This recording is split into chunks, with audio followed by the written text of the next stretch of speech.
aqui. Bora, já tô pronta. E cadê a bexiga do teu irmão? Peraí, eu tô cagando. Eu já chamei já, viu? Peraí. Eu tô esquecendo alguma coisa. Peraí, manhã, peraí. Ô menina, tu se limpou direito. Agora lascou, passa a mão na minha bunda e cheira. O que é que eu tô esquecendo? Peraí, bora, manhã. Peraí, tabacudo, bora, manhã, bora logo. Bora, Matheus. Oxe, peraí, moço, sou eu. Eu tô indo. Eita miséria. Eu tô indo, manhã. Vai pra lá, cagão. É tu, nojenta.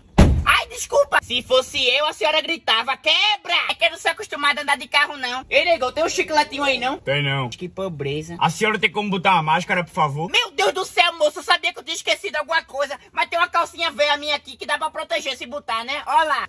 Eu posso botar uma música? Depende da música, Vanessa. Menina, que música é essa? A senhora tá bem? Eu tô bem, moço. É porque essa calcinha aqui eu usei ontem. Aí tá fedendo. Senhora, desça do meu carro, por favor.